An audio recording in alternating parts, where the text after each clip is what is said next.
through early, 15 minutes for a business meeting. And, the members, the LHS members, received email copies of the business meeting documents. How many are members? Raise your hand. All right, pretty good attendance tonight. And so we have a few quick things that we need to approve, that the members have to approve. Thank you to Chris Watson, our assistant treasurer, and our video tech back there. There he is. And he's going to create a video of our program. You need to tap in with, you're okay? Okay. And create videos of our programs and puts them up on the LHS YouTube account. So you can go to that. Meeting documents are over there on the table. If you need to refresh your memory on them, we're going to look at we're going to see if we hear a motion. Do I hear a motion to approve the minutes of the January 13th, 2025 membership meeting? One of our members. Okay. Tell me your first name. James. I'm sorry. I'm hard of hearing. James. James, that's right. I knew that, James, but I forgot. I can't see your name tag. But anyway, James Stewart. Okay, do I hear a second? Okay, we got all of that, Madam Secretary.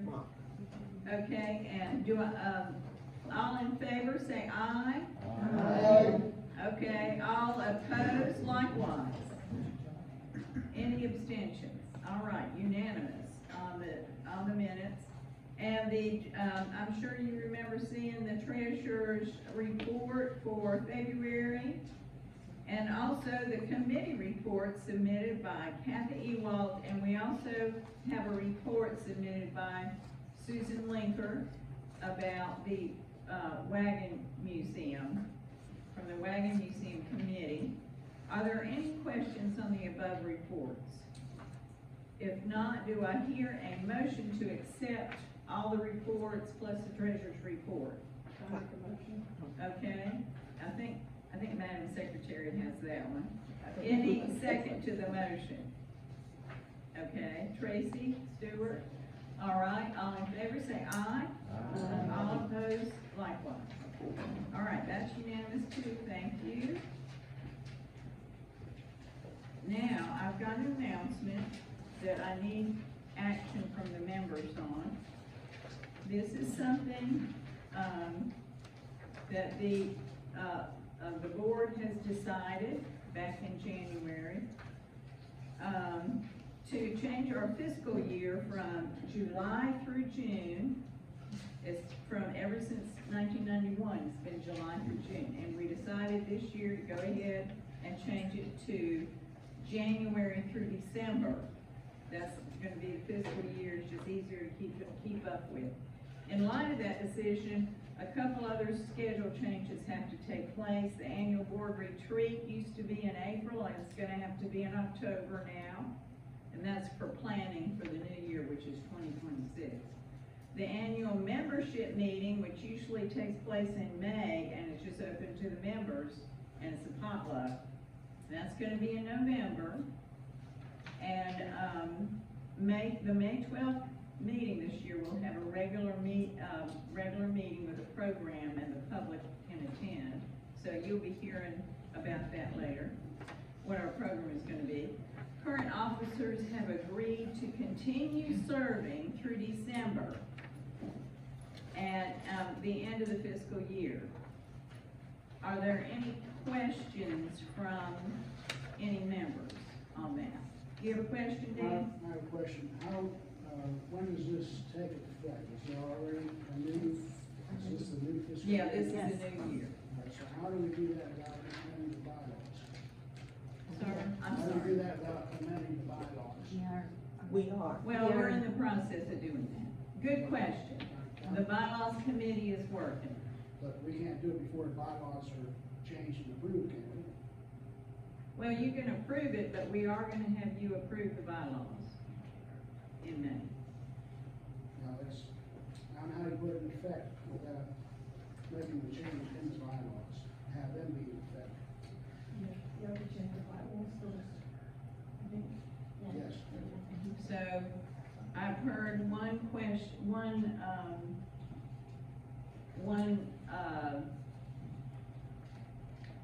motion, is that a motion? No. No, it's a question. I don't know the answer, does anybody know the answer? Because I think by right, you have to have five. Yeah, because you don't know what you're voting on, because the bylaws aren't written. Well, the bylaws are written, but all we're gonna do is change. I mean, but the change Yeah, isn't, but- the change isn't written, so you can't vote on something that doesn't exist.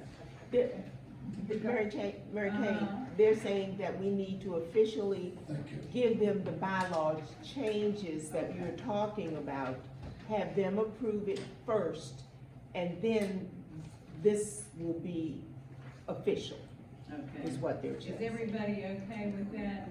Members, do I hear let's just take a vote. How many agree with doing that? Which one? If you state what we're voting on. Well, just, to not make, in other words, not, vote on what I just told y'all tonight. But wait until we have the bylaws, and it'll be in the bylaws anyway, and the members vote on it anyway. How many, vote for doing that? To wait, yes. Okay, to wait until you do the bylaws. How many vote against that? Okay. All right, we'll go ahead and do that. Very good, Dan, thank you, and thank you for your input. And That's yours, Robert's rules, right? yours too. I've forgotten your name. I'm Donna Alexander. Yeah, that's right, Donna. I've known you for years. I just can't remember your name. I haven't seen you in a while. Okay. We'll go ahead and do that, and it'll already be in the bylaws, and hopefully we can have the bylaws to you in May. Question? Before May. I have a question, Rick. Yes. Two questions actually. When that comes out, we'd like an explanation, I would like an explanation, how do the dues work? Because if you're if you're saying you're going back to January of 25, right, and normally, so we've already paid through June of 25, then how do the dues work? Or are you just gonna extend that membership until December, and Yes. then everybody renews in December? Yes, in January. Right. In January. In January. Okay, so an explanation would be good in the email when the Right. bylaws come out for our review to see, Okay. so we can understand how all of that's gonna work. Okay, thank you for asking those questions. They didn't come up in the board meeting. We did talk about it, not the board meeting, but we talked about it in reviewing the bylaws. Right, because it also says 30 days. notice. Yes, we're, FYI for members, we are gonna be meeting next week Mhm. and reviewing again. And as soon as we can make sure that we have that together, we'll be sending that out to everybody. Thank So you. hopefully the following week you'll get it. All right. Thank you. Thank you for those very educated and intelligent questions. All right, I guess we just didn't think through all that. No, we can, anyway. Okay, let's see, announcements. I do want to tell you that the Nissen House, which is our historic Nissen House, behind the, annex, the, town annex right there on Arrowleaf Drive. The Historical Society restored it in 2019, and of course, we spent a lot of time before that, from 2008 to 2019. And we have, now we're using it, now of course we have another, the Historic Nissen House nonprofit running it as of April in 2024.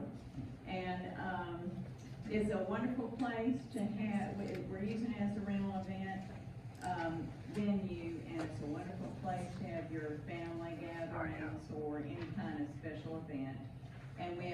Grove Church over there, and also PJ Lancaster, our new halftime,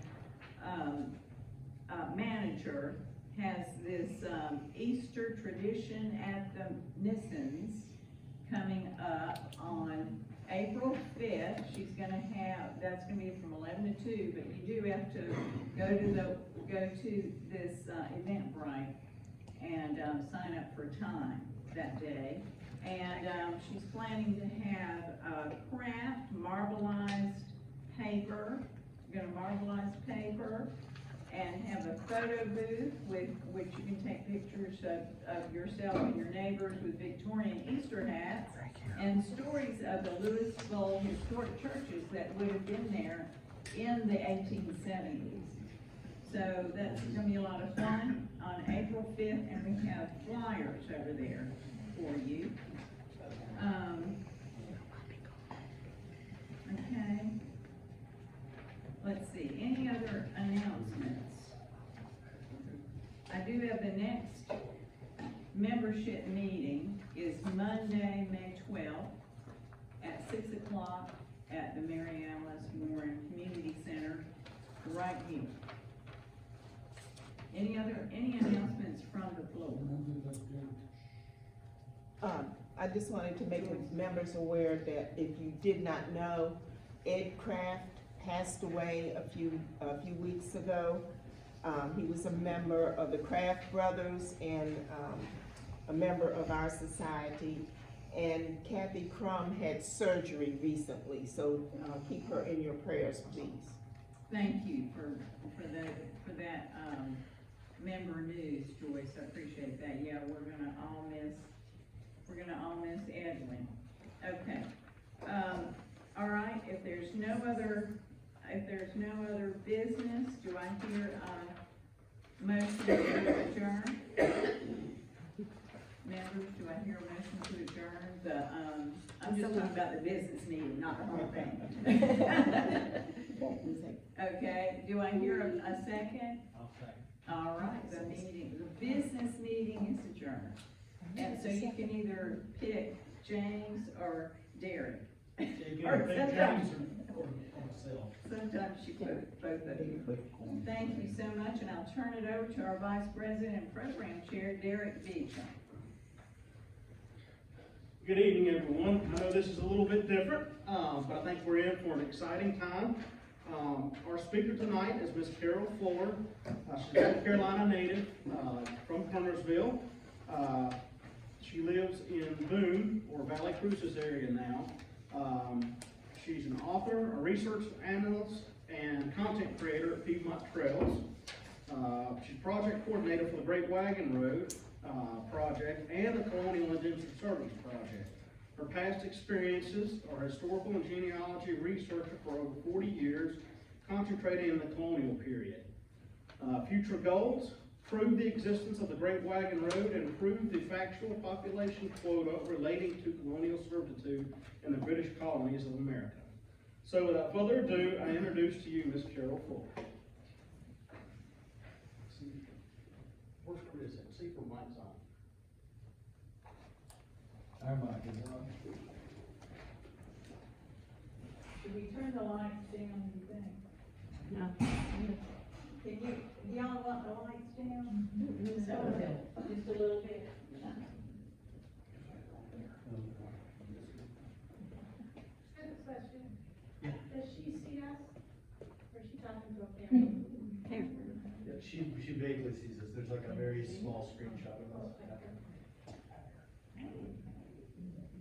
You're not gonna do anything. Right. She's showing her.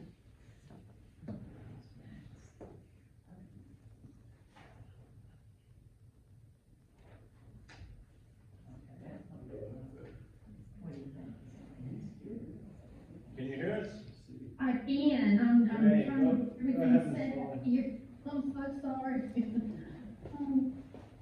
Okay, there we go. Hello, everyone, thank you so much for having me. I look forward to this for weeks now, and I'm so excited to be able to speak to you all and share my journey to the past. My name is Carol Carol Fuller, and I grew up not very far from Louisville. I grew up in Kernersville, and it was a small town atmosphere, lots of fun growing up. I attended the same school building as my mother and my grandfather did years before. I've always had a love for history, but when I was in the 7th grade in Mrs. Tatum's English class, then I began to have a great appreciation for history and genealogy. And I'm trying to do 2 different things here. I want to change my slide, and I'm trying to figure out how to do that.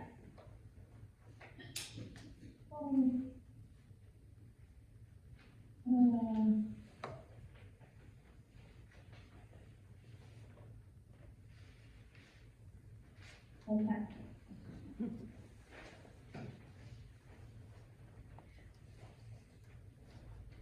My English teacher gave us a book report, and we were assigned to complete 3 generations of our family tree. I was very successful in doing this. Both my grandparents were still living during the time, and I was able to achieve not only pictures and stories, names and dates, but I received an A for my effort, and I was hooked right then on. I always wanted to journey further to the past and learn as much as I could, and my journey still continues to this day. My father was a bricklayer. Started out humble beginnings. He left his imprints all over the Piedmont area of North Carolina, which still exists today in many homes and churches and various other buildings. And my mom taught us the basics of living. Grew up working in tobacco during the summer and writing comics and just enjoying life in a small rural town in North Carolina. So those are my humble beginnings. Over the past 47 years, I've researched my family tree, and I've included various topics and subjects that caught my curiosity, such as the Great Wagon Road, Civil War, the American Revolutionary War, and French and Indian War. In 2017, I decided to share my journey with others, and that's how my trails came into being.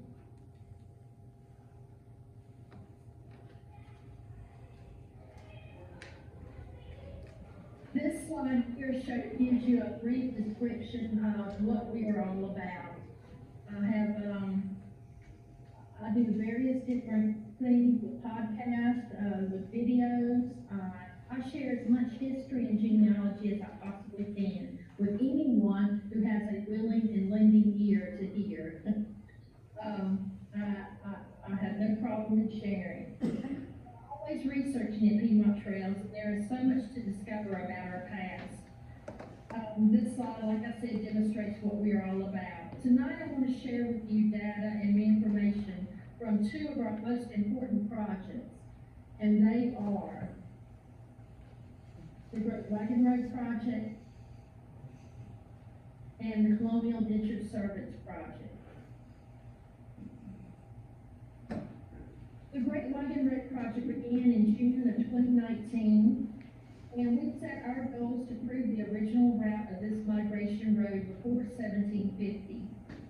And we want to submit our data for the finalization for national trail recognition.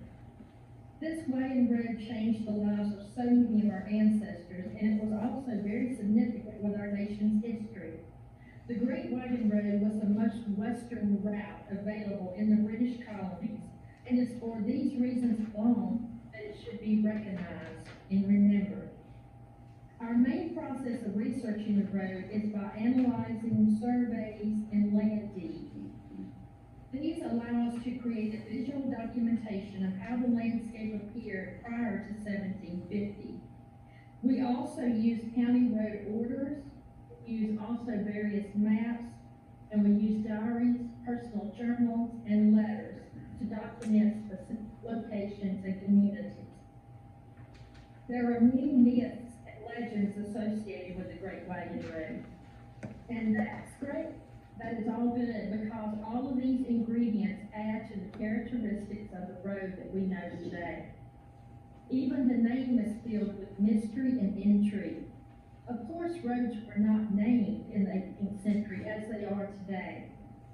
They were simply referred to as their destination, such as, an example, another name for the Great Wagon Road is the Philadelphia Wagon Road, or the Great Philadelphia Wagon Road, or the Warrior's Path. We have stuck with the Great Wagon Road as its primary name here at Piedmont Trails because of its importance to our history. During the Great Awakening years, people were in such a search for change, an opportunity, a new chapter, and the Great Wagon Road represented all of these. As the Granville grants were offered of land in North Carolina as early as 1740, land offered social status during the colonial period. It offered respect, and it offered future growth and stability for so many families. Tens of thousands of families migrated from the middle colonies to the southern colonies, and two wagon roads welcomed them, and they are the Trader's Path, which is also known as the Fall Road, and the Great Wagon Road. The Trader's Path departed from Petersburg, Virginia, and traveled all the way to the Mississippi River. This was the main trading route that John Lawson discusses in his 1711 journal. I have now heard you, if you've never heard of John Lawson or you've never heard of his 1711 journal, it is in print, and I encourage everyone to read that. In order for us to determine the Great Wagon Road, we also had to identify other roads that existed during this period and their histories as well. This allowed us to expand to the eastern sections of Kentucky, eastern sections of Tennessee, and initially we thought the Great Wagon Road traveled from Pennsylvania to Georgia, but we realized that the Great Wagon Road actually stopped at the junction of the Trader's Path and Salisbury, North Carolina. And it was actually the Trader's Path, or the Fall Line Road, that continued to South Carolina and Georgia and beyond. We have estimated the full mileage of the original Great Wagon Road is 497.5 miles to 500.2 miles in length. This discovery did not hamper our research. Instead, it intrigued us to keep moving on. In other words, we weren't disappointed in finding out that the Great Wagon Road didn't run completely to Georgia as we originally thought.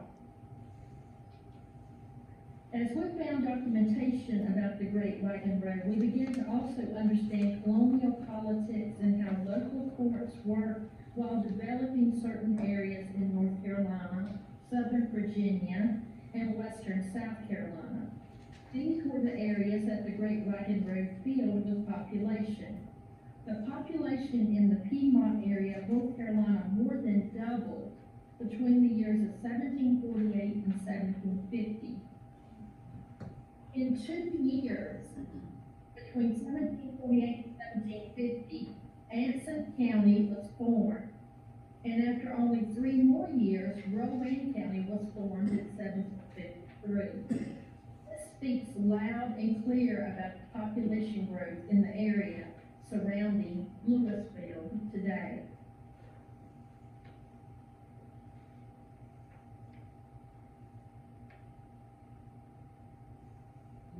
I wanted to share this picture with you guys. This is a excellent portrayal of a very well-used migration road. This particular picture was taken in Patrick County, Virginia. The elderly man that you see walking around the corner there, coming up the hill, around the curve, his name is Dow Lester. And he has always been intrigued by migration, early 18th century roads, migration roads. As it turns out, this particular road is known as the Carolina Road. It was a road that was used primarily by the Moravians when they first arrived here in November of 1753, and continued using this road going back and forth for the first year prior to the Cape Fear Road coming into existence in 1754. If you'll notice the high banks on both sides, this is a well-worn wagon road. Very good portrait, I love this picture. Over the past 5 years, we have discovered many migration routes during the peak years of 1755 and 1765. We name these as the peak years because we've noticed the most traffic and the most number of families that we've been able to document migrating from the middle colonies from this time period to the southern colonies. The names of these roads, remember, in the 18th century, they didn't name roads like we do now. Most of the time, they were named for their location or their destination. But these primary routes were used between the 10-year period as migration routes, heading from Pennsylvania, Delaware, New Jersey, and then traveling south through Virginia, Maryland, North Carolina, South Carolina, and even further west and south. They are the Three-Notched Road, Carolina Road, Cape Fear Road, Yellow Mountain Road, Long Island Road, Tower Gap, Gist Road, and of course Trader's Path. This slide here features one of the most famous maps that Peter Jefferson and Thomas Fry were working on together to do a complete survey of the state of the colony of Virginia in 1755. This map covers not only the colony of Virginia, but it also covers portions of Pennsylvania, North Carolina, South Carolina, and Maryland, and present-day West Virginia. They went into detail about the roads that were available during that time. This is a very fascinating map. You can also have access to this map online. One of the best places to view it is the Library of Congress. And I urge everyone to take a visit. You can't miss the map, just put in, if you go to the search keys, you can enter in Virginia, or you can put in Peter Jefferson, Thomas Fry as your keywords, and it will automatically pull it up. You can zoom in and look at it and really learn a lot about it. One of my favorites.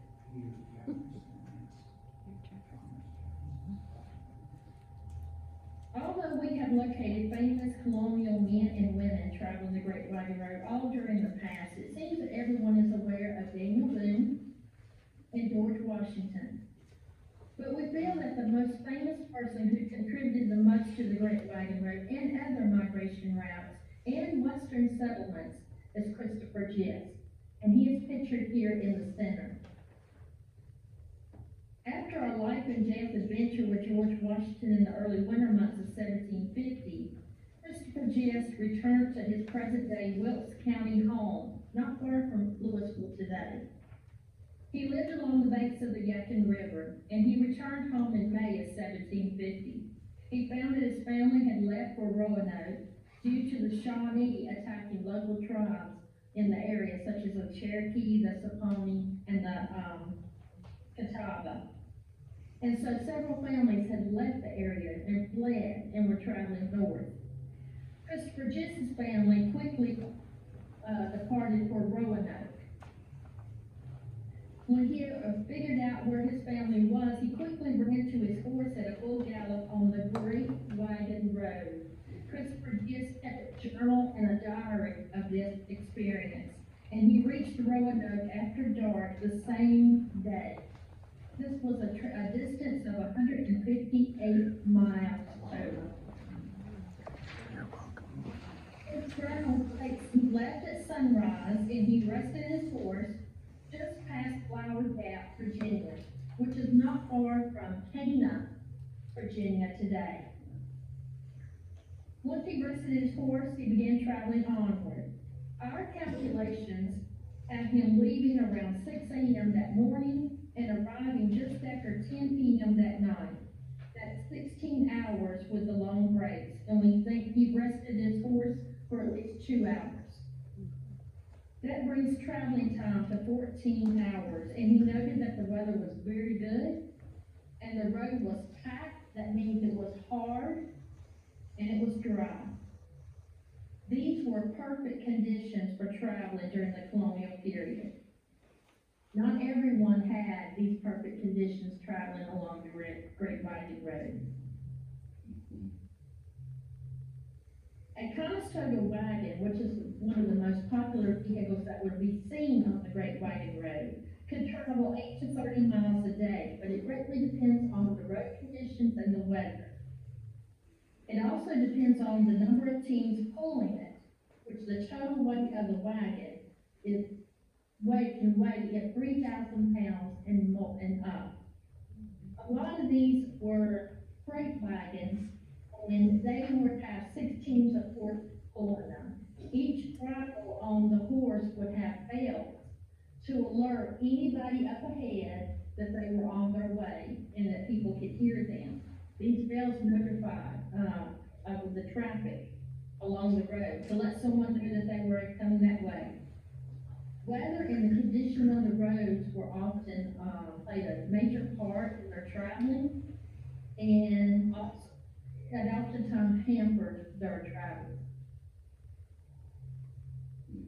According to our research, we believe the Great Wagon Road traveled from Philadelphia, Pennsylvania, to Lancaster, to Harrisburg, to Packers Ford in Maryland, crossing the Potomac River to Winchester, Virginia, to Roanoke, to Christiansburg, Virginia, to Flower Gap, and then once in North Carolina, we believe it crossed Peters Creek in Surrey County, and continued in the southwest direction to Mulberry Fields, which is known primarily today as Wilkesboro in Wilkes County.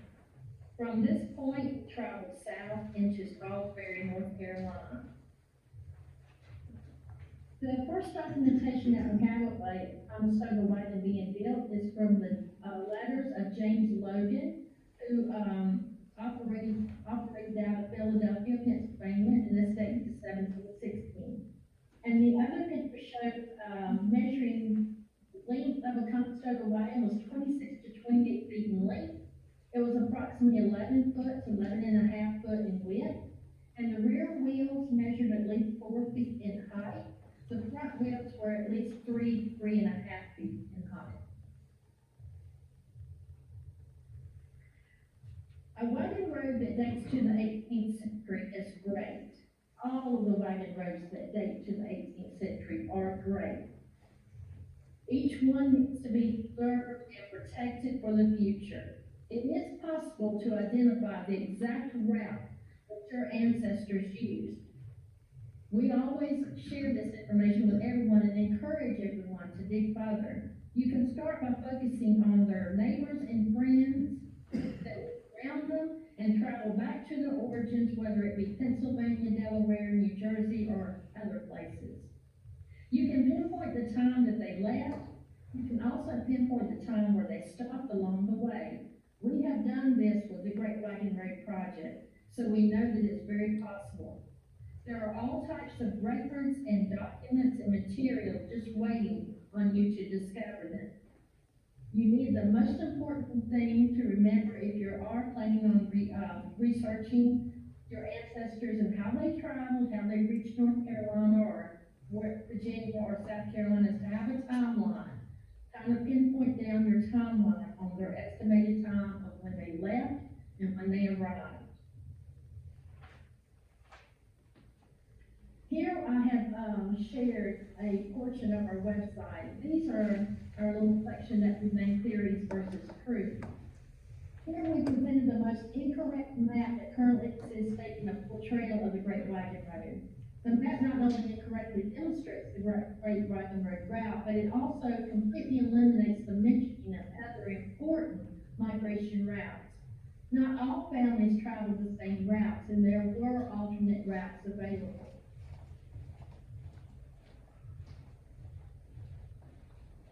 This is to give you a demonstration of ferries that were used. There are ferry records that exist. They're a little bit harder to find, but they do exist. And this is a demonstration of the deeds that we use. We use these to pinpoint exactly where the wagon road traveled at a specific time and place. And all together, it comes together as a huge picture and gives us a nice view of how the Great Wagon Road traveled. The picture of the river, is a prime example of a forward crossing. And you can see the gentleman, he is standing in the riverbed, and you can also tell by the way he's standing on these small rocks and the water around him, that it is a shallow.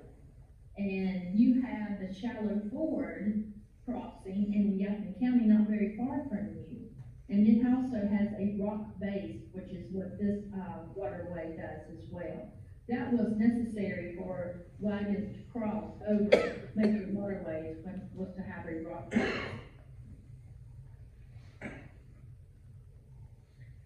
I'm going to share a little bit more about the roads that were available for our ancestors and their timeline on when they existed. And I'll share a little bit about where they traveled to.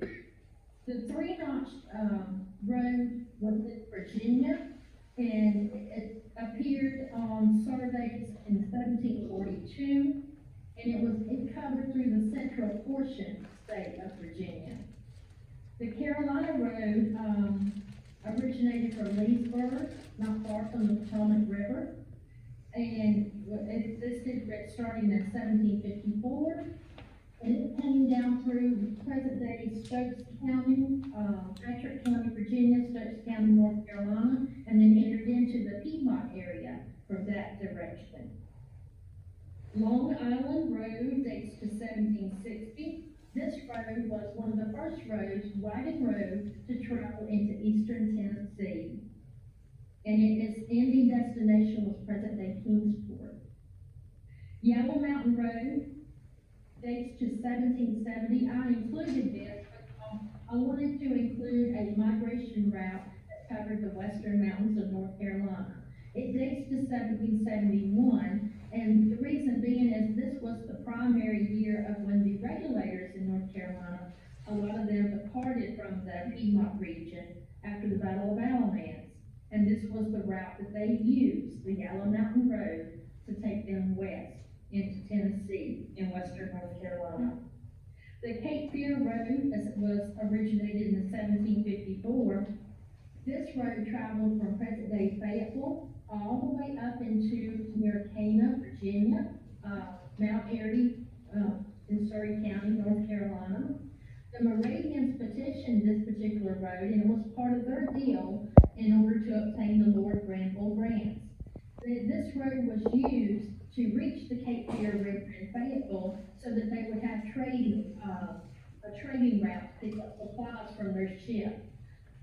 Salt was one of the primary things that was traveled and furs on this road. The Trader's Path was another road that appeared in 1693, just prior to Queen's Anne's War. And this road was the road that traveled from Petersburg, Virginia, all the way to the Mississippi River. Long road. Food trade originated in present-day Wilkes County in 1775 and traveled into Tennessee and eventually into Kentucky. The Great Wagon Road, from our best knowledge, what we've been able to determine is it originated in 1729. The Kiowee Trail was a migration route that extended in all the way to Charleston, South Carolina, and traveled into western sections of South Carolina, in North Carolina, and eastern sections of Georgia. Its originated date is 1715. Braddock's Road, if you're familiar with the French and Indian War, originated in 1755. And John Hickey's Road, which traveled an extension of the Trader's Path, dates to 1749 from Petersburg, Virginia to Patrick County, Virginia. And I wanted to include a road that you may be familiar with in your local area called Town Fork Road. This was named for the Town Fork settlement. This settlement was just west of present-day Germantown in North Carolina and Forsyth County, or near Rural Hall, North Carolina, and this road dates to 1748. The Great Wagon Road was our first national interstate highway. At its height, you could hear bells ringing for hours every day from all of the traffic. At times, it was very wide, And in certain areas, big Conestoga wagons could pass each other without any fear of running into one another. Lots of traffic. You would often see herds of cattle, or herds of sheep, or you would see herds of pigs going up and down the road that families dealt trading from Philadelphia to Pennsylvania, from North Carolina and Virginia. You could hear the wheels squeaking as they rolled onward. You would hear children laughing. And sometimes you would hear old songs being sung around the campfire or being sung as they walked along the wagons. It was a dangerous road also. It was filled with sickness, attacks and robberies, mysteries and bad weather. But all of this was worth it. It was worth the price to reach the destination, whatever it may be, while they traveled along the Great Wagon Road. The Great Wagon Road was the first to claim this popularity, and it must continue to live on.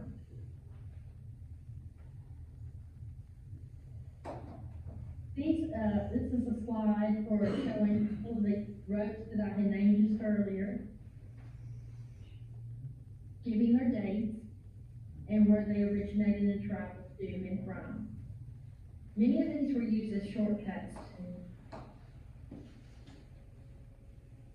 And I wanted to also share that there are all types of people that travel the Great Wagon Road. I noticed that in several books when I was growing up and learning about the Great Wagon Road, and when I became more involved with the research of it, that it seemed that a lot of historians were labeling the Scots-Irish and the Germans as the ones who mainly traveled the Great Wagon Road. There were all types of people who traveled the road. They came from all walks of life to embark on a journey together, and many were slaves, and many were indentured servants. Many were poor, and many were rich. They all sought to get to their destination, wherever it may be, and they all traveled the Great Wagon Road to get there. So it was just a lot of people, different people, that traveled the road. Before I end this segment, I wanted to share just a brief description of our Colonial Indentured Servants Project, and I want to share awareness about this. This project started in 2020, and we became interested in the actual number of indentured servants. The numbers are shocking. We believe if you have ancestors who arrived in America during the 17th and 18th century, then you have a 50% chance to have an indentured servant in your family tree. 50% chance. This project is ongoing, and we just wanted to bring awareness to the preservation need that we feel is very strongly about. We have identified people who served 20 years, okay, as an indentured servant, and we found the youngest age so far in our research who was signed up for an indentured service was 5 years old, a male child. We could go much further in depth on this, but I just wanted to bring awareness to it. We appreciate the opportunity to be able to do that and to be able to share that with you this evening. I want to remind everyone really quick too. I always try to end all my presentations this way. If you are here tonight, you are very interested in history and/or genealogy or both. And it makes you a very special person, and I appreciate all of you.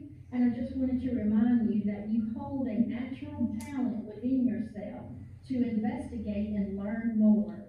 And I just want you to remember that you have a natural talent within you to research. And you know where to look. You already have that gift within you. So remember to always hold on to it and always have that desire to know. And I want to thank you so much for allowing me to share a portion of your evening with me. And I wish you all well on your journey to the past. And I'll be happy to take questions if there are any.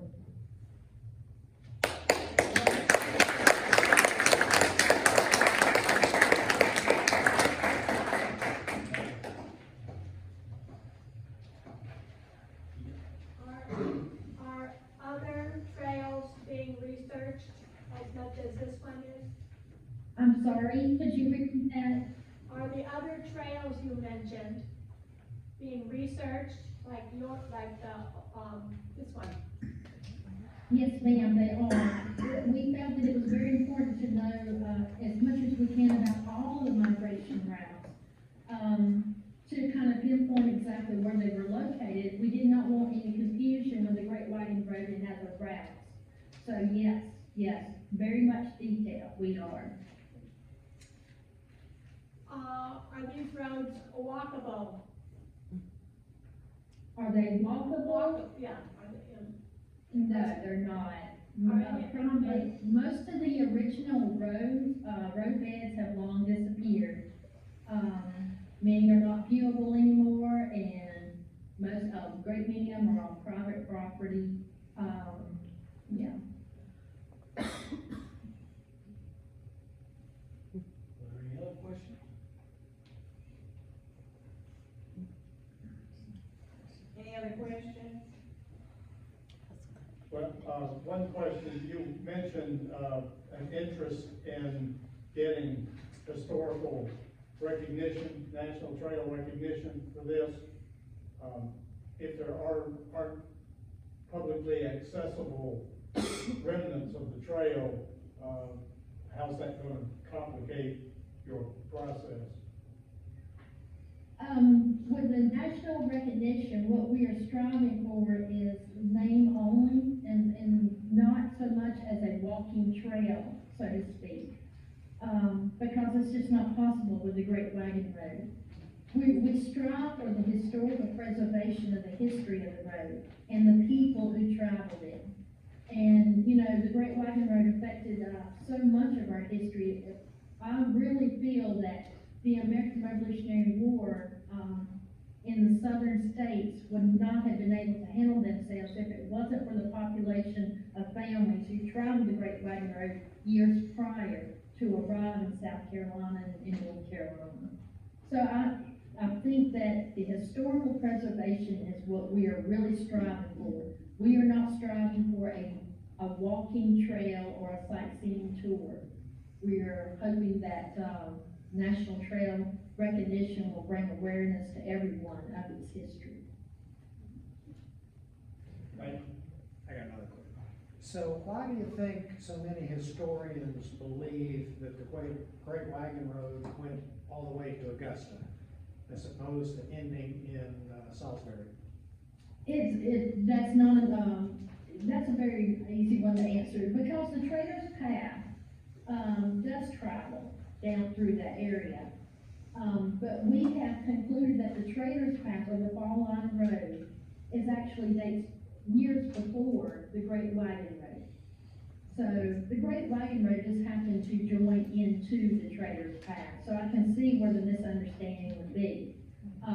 They would often say the Great Wagon Road and Trader's Path travel together. But I think in our opinion, the Great Wagon Road ended at Yadkin River there at Salisbury. And the Trader's Path continued on. If the banks of the road were so high in so many places, where did the people go when they needed to rest themselves or their horses or whatever they were traveling? Well, during 1750, the slide that I showed you about Dow Lester walking the Carolina Road there, 1750, that road didn't appear like that. This was how much traffic over time, over the years, how the road has laid in the landscape. Right, but were there areas where they could pull off of the road for overnight and for? Absolutely. One of the famous, there were famous campsites all along the Great Wagon Road and various other migration routes. One of the famous campgrounds that a lot of people would pull over at was called the Rock House. And it was located about 10, maybe 12 miles north of present-day Roanoke. That was a famous camping spot.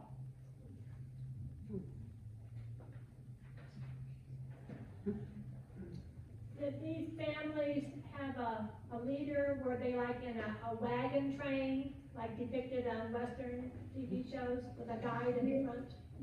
Very good question, and I should have included this in my presentation. I want to stress on this, no family traveled alone. It was unheard of prior to 1750. There were always groups, they traveled in groups together. They did this for safety, for support of one another, for supplies that were needed, and to help one another over huge terrains of hills, steep hills and inclines. So yes, and many, many times, they often had a leader that would lead them the way. They always traveled in groups.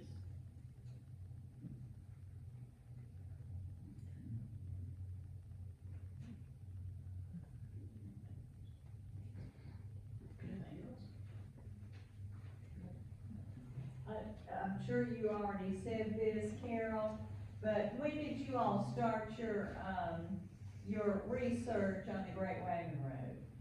We began in June of 2019. 2019. And I also, while I'm here, Kyle, Simpson was a great, influence in the Louisville area.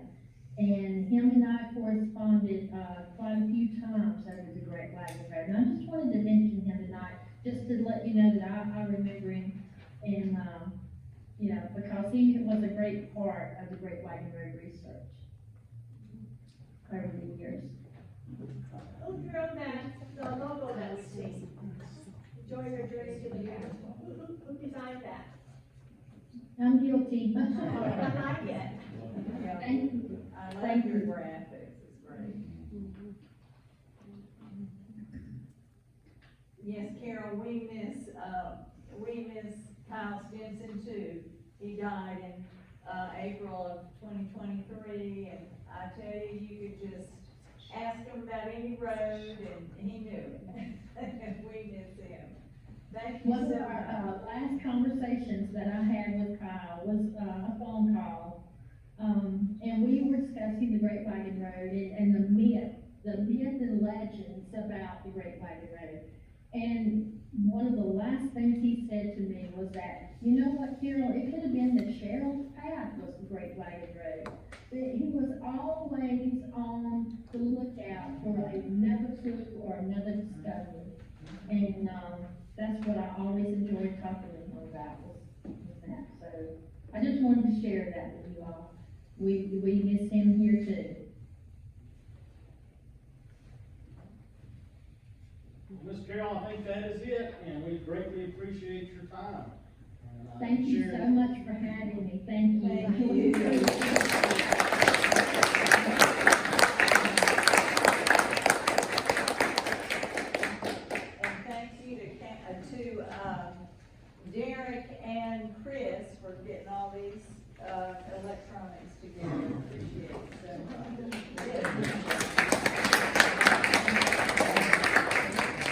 Bye, Carol, thank you.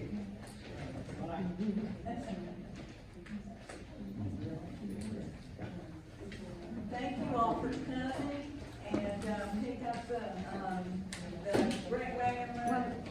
Anybody need that map? I'm just gonna get a picture of this. I'm gonna leave it with you. Or are we taking a picture? Wait a minute, I need somebody to hold this up. Can you hold that up? And kind of gather in the middle there. Can you turn the lights back up?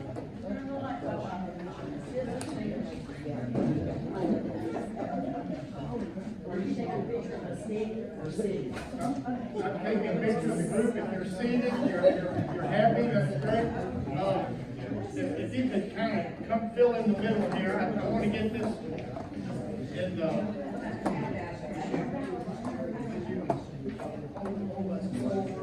There you go. And,